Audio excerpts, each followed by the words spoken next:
Saudara, ketegangan tetap tinggi meskipun upaya negosiasi tahap 2 sedang berjalan.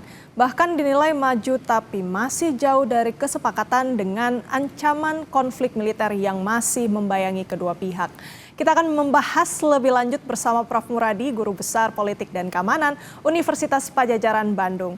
Prof. Muradi, jadi bagaimana kalau Anda melihat fenomena perang psikologis atau cyber saling ancam-mengancam, saling hebat-hebatan antara Iran dan Amerika Serikat menjelang negosiasi ini?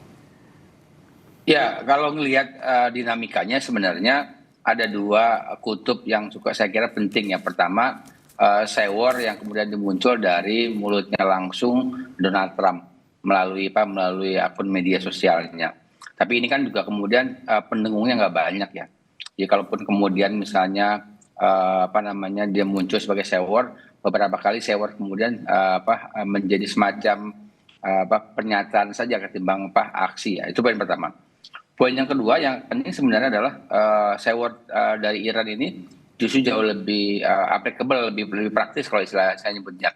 Ada banyak yang dilakukan mereka dan itu pendengungnya banyak. Dan mereka ini kemudian memanfaatkan sebenarnya sentimen keagamaan, sentimen negara developing country ya, negara yang kemudian punya posisi yang tidak cukup besar di mata publik. Dan kalau membandingkan misalnya war-nya adalah ada 3 tujuan, Mbak. Yang pertama adalah soal mendowngrade personil lawan ya. Jadi katakanlah misalnya isu yang dimunculkan misalnya soal demoralisasi dan sebagainya. Yang kedua misalnya soal dukungan publik. Dukungan publik ada dua. Yang pertama itu adalah dari internal, dari dalam negeri. Yang kedua adalah dari internasional. Nah, dari dalam negeri sebenarnya Trump sudah babak belur kalau kita mau bicara soal ini ya. Jadi sentimen anti Trump, anti perang dan sebagainya itu menjadi salah satu yang rumit untuk bisa Tapi Trump juga menjaga suara dukungan dari kelompok konservatif di internal negara mereka. Yang kedua, dukungan publik internasional. Dukungan publik internasional ada dua juga. Pertama soal dari publik umum ya, model kayak kita begini, media dan sebagainya. Yang kedua adalah dari negara-negara yang punya kepentingan. Nah, saya kira ini juga poin. Dan yang ketiga itu bagaimana kemudian mempengaruhi pola perjanjian dan perundingan. Nah, tiga ini yang saya kira penting kenapa kemudian war tetap dilakukan baik oleh Trump maupun oleh Iran. Nah, yang terakhir saya kira penting juga buat kita bawahi bahwa proses ini akan menjadi titik berhasil atau tidaknya perundingan. Karena masing-masing kemudian mengklaim dan tidak bisa kadang-kadang misalnya klaim tersebut tidak bisa kemudian terbukti gitu ya secara nyata, secara ada dokumen dan sebagainya. Kalau itu yang kemudian dilakukan, saya kira kita akan menghadapi situasi yang sebenarnya dua risiko, Mbak. Yang pertama, ini akan terlokalisir hanya perang war saja ya, antara Trump dengan pemimpin di Iran. Yang kedua adalah ini kemudian direspon oleh negatif oleh publik. Nah, artinya memang publik internasional itu kan berkaitan sebenarnya kalau terkait perang ini berkaitan soal rantai pasok energi yang kemudian mereka terganggu dengan ditutupnya buka tutup platform itu sendiri gitu, Mbak Renata. Oke, jadi kalau yang kita lihat sebenarnya yang lebih rasional Iran ya, dari segi cyber lebih bisa dipercaya apa yang dikatakan kemudian oleh Iran. Nah, ngomong-ngomong soal Amerika Serikat yang kebanyakan mengancam ini, sebenarnya kalau Prof. Muradi lihat justru beresiko nggak sih Prof untuk menggagalkan negosiasi yang hari ini rencananya dilakukan, Prof? Jadi ada dua situasi yang saya kira dihadapi oleh Amerika Serikat. Yang pertama adalah bahwa apa yang disampaikan Trump itu kerap kali tidak bisa dibuktikan ya. Bahkan misalnya tiba-tiba misalnya sama di dalam negeri misalnya kapan melakukan itu gitu. Tiba-tiba misalnya mengancam dalam waktu 7 hari, dalam waktu 3 hari dan seterusnya di sosial media. Jadi sebenarnya problemnya adalah karena pendengungnya nggak ada. Jadi teman-teman di internal Amerika sendiri tim yang melakukan blasting ya istilahnya dalam sosial media itu nggak ada. Jadi kemudian mereka tetap hanya untuk menyenangkan kelompok-kelompok konservatif yang ada di Amerika Serikat. Jadi saya sih menangkap bahwa langkah Trump ini lebih banyak kemudian untuk mengganggu konsentrasi saja. Tapi bahwa kemudian yang saya agak khawatir sebenarnya Iran kemudian merasa bahwa apa yang dilakukan Trump itu adalah sesuatu yang betul. Satu yang kemudian terprovokasi adalah soal pembukaan Selat Hormuz sebentar ya, 12-16 jam kemarin. Walaupun itu tutup lagi karena ternyata terprovokasi. Karena asumsi saya mengatakan bahwa ketika kemudian proses itu melakukan terfragmentasi perangnya ya, terlokalisir di mana di Israel dan Lebanon, saya kira keduanya bisa bisa kemudian membangun kepercayaan. Ternyata nggak terjadi. Nanti justru kemudian mereka merasa bahwa ini peluang kemudian pengalihan mereka untuk melakukan tindakan-tindakan yang memblokade dan seterusnya. Bahkan terakhir misalnya Amerika Serikat melakukan langkah yang kurang lebih mirip dilakukan di Selat Malaka. Sesuatu yang sebenarnya membuat kita nggak terlalu nyaman ya dalam konteks ini begitu, Mbak Renata. Jadi penegasan nih Prof berarti Ya. ancaman ataupun pernyataan publik yang disampaikan baik itu Iran dan Amerika Serikat sebenarnya ini cuma semata-mata untuk strategi menekan posisi daya tawar masing-masing ya Prof? Secara prinsipil kan ada 4 hal yang saya kira penting buat dilihat tujuan cyber itu. Pertama masing-masing ya. Pertama adalah soal gimana membangun posisi tawar tinggi. Kita berkali-kali melakukan itu supaya kemudian daya tawarnya lebih tinggi dibanding Iran. Dan itu kemudian beberapa kali kemudian dibaca oleh Iran sebagai sesuatu yang kemudian tidak nyata gitu. Yang kedua soal terkait dengan adanya kemudian ancaman black hole dan sebagainya, Selat Hormuz dan seterusnya.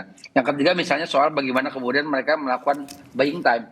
Nah ini saya kira buying time ini bukan cuma menguntungkan Iran tapi juga Amerika Serikat. Kenapa? Karena di internal pemerintahan Donald Trump sendiri terjadi keretakan yang saya kira agak serius kalau kemudian ini terus tidak selesai, dan makanya kemudian ada buying.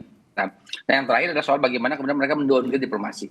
Sekarang kemudian misalnya perjanjian perundingan kemarin di Pakistan di Islamabad itu kan sebenarnya secara prinsipil gagal. Nah mereka merasa bahwa upaya untuk mendowngrade masing-masing dilakukan. Katakanlah misalnya begini, kenapa kemudian misalnya yang dikirim adalah misalnya wakil presiden, kemudian dengan salah satu misalnya negosiator ulung mereka gitu. Secara prinsipil mereka mau call tinggi. Tapi secara normatif sebenarnya di kenyataannya mereka tidak dalam posisi yang tinggi dalam konteks negosiasi dan diplomasi sendiri. Begitu Mbak Renata. Oke, nampaknya ini memang masih panjang ya kalau misalnya ancaman-ancaman yang dilontarkan oleh Amerika Serikat, khususnya Donald Trump ini tidak rasional dan tidak mengerti prakondisi yang harus diciptakan saat negosiasi tahap 2 nanti. Yang ingin kami tanyakan, Prof, apa yang kemudian perlu dilakukan oleh Amerika Serikat untuk sekiranya menciptakan kondisi yang baik, yang kondusif untuk negosiasi tahap 2 ini? Tapi tahan dulu, kita lanjutkan di usai jeda ini. Tetapi Kompas Siang, saudara. Anda kembali menyaksikan Kompas Siang dan saudara, kita lanjutkan perbincangan bersama dengan Prof Muradi, Guru Besar Politik dan Keamanan Universitas Padjadjaran Bandung. Prof Muradi, kita lanjutkan tadi sudah sampai di mana kita mencermati pola Amerika Serikat yang kalau dari Cywar ini ancaman-ancaman tapi sebenarnya dia juga mau negosiasi nih sebenarnya. Jadi menurut Prof Muradi sebenarnya apa pernyataan maupun itikat baik yang seharusnya dilakukan oleh Amerika Serikat untuk kemudian bisa membujuk Iran untuk berunding di Islamabad, Prof? Ya, ada 3 hal tuh Mbak Renata yang saya kira penting buat kita lihat. Pertama, ini agak rumit karena Trump itu menggunakan kebijakan American First, semua untuk Amerika, internal Amerika. Jadi memang bahkan negara sekutunya kan juga nggak mau ya, katakanlah NATO dan seterusnya, Jepang, Korea dan sebagainya, mereka tidak mau karena mendahulukan internal mereka. Itu yang saya kira membuat situasi nggak menarik. Apa yang kemudian indikasinya ketika kenaikan tarif ya. Ya saya kira ini juga salah satu yang kemudian memukul banyak sekutu mereka. Yang kedua, ini saya kira Iran sebenarnya berkali-kali membuka ruang ya. Katakanlah saya misalnya kemarin membuka Selat Hormuz, kemudian mereka juga mau mengikuti menghormati Lebanon sebagai jelas negara untuk bernegosiasi dengan Israel, walaupun saya baru berkali-kali mengatakan bahwa bahkan Lebanon itu tidak lebih baik misalnya kekuatan militer dibandingkan Hizbullah gitu. Tapi mereka menghormati itu. Nah yang ketiga, yang penting juga saya kira dilihat adalah Amerika harus kemudian menggunakan pola pendekatan yang berbeda.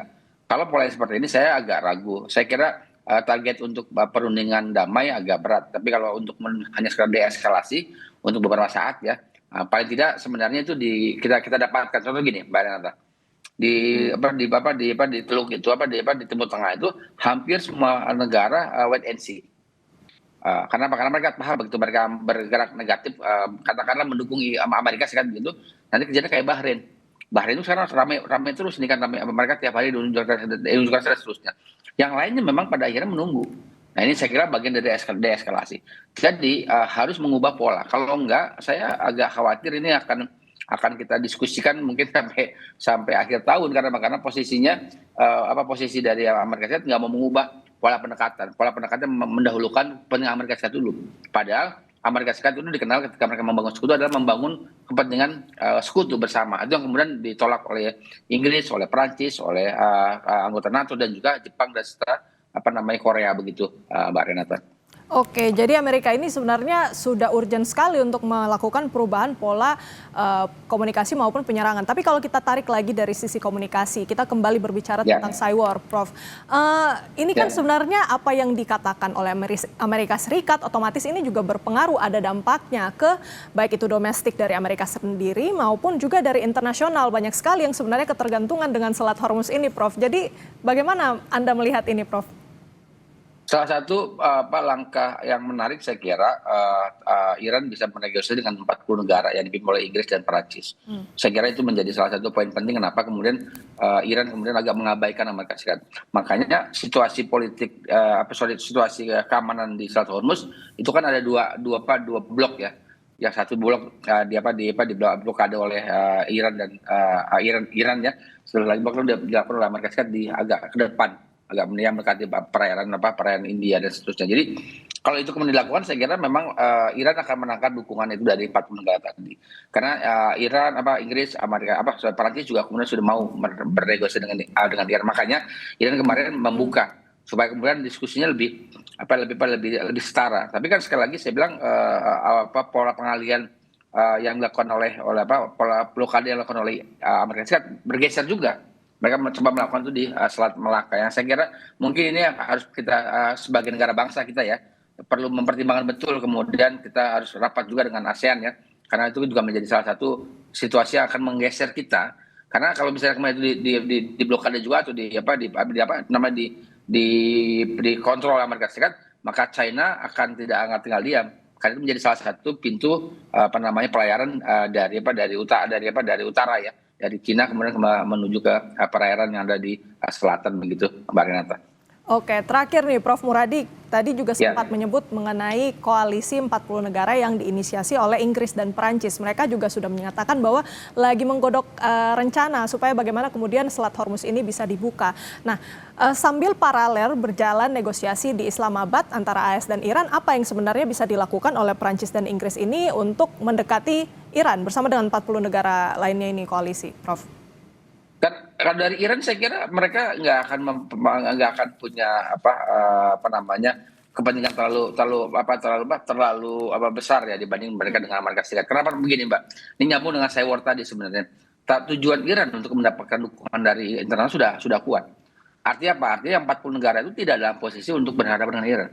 Yang dilakukan oleh 40 negara adalah bernegosiasi, yuk kasih kami jalan supaya rantai pasok energi mereka tidak terganggu. Hanya itu, makanya kalau kita membaca betul misalnya negara-negara di Timur Tengah itu semua deeskalasi. Hampir tidak ada gejolak yang kemudian membuat negara kepala negara mereka melakukan tanda kutip ya pengancaman ya. Karena mereka melakukan itu kenapa? Karena itu mereka bergantung betul dengan rantai pasok energi mereka untuk kemudian ekspor impor itu sendiri. Nah, itu yang kemudian pada akhirnya 40 negara dipimpin oleh Inggris dan Prancis saya kira menjadi salah satu penting untuk dilakukan negosiasi dengan Iran supaya kemudian mereka bisa mendapatkan alur perjalanan untuk kemudian rantai pasoknya itu sendiri, dengan asumsi bahwa itu akan membuat 40 negara itu akan berhadapan juga dengan Amerika kalau Amerika memaksa misalnya tetap memblokade di perairan bagian lain yang di Selat Hormuz itu sendiri gitu, Mbak Renata. Jadi meskipun ada aksi yang dilakukan oleh koalisi 40 negara yang dipimpin oleh Perancis dan Inggris, tapi lagi-lagi memang yang menjadi harapan utama dan terutama ini adalah negosiasi yang dipimpin oleh Pakistan antara AS dan Iran. Kita lihat nanti bagaimana seperti apa ke depannya, semoga ya bisa menciptakan negosiasi dan hasil yang lebih signifikan daripada yang sebelumnya. Terima kasih banyak pandangannya Profesor Muradi, Guru Besar Politik dan Keamanan Universitas Padjadjaran sudah berbagi pandangan di Kompas Siang. Sehat selalu, Prof. Terima kasih, Mbak Renata. Sehat selalu.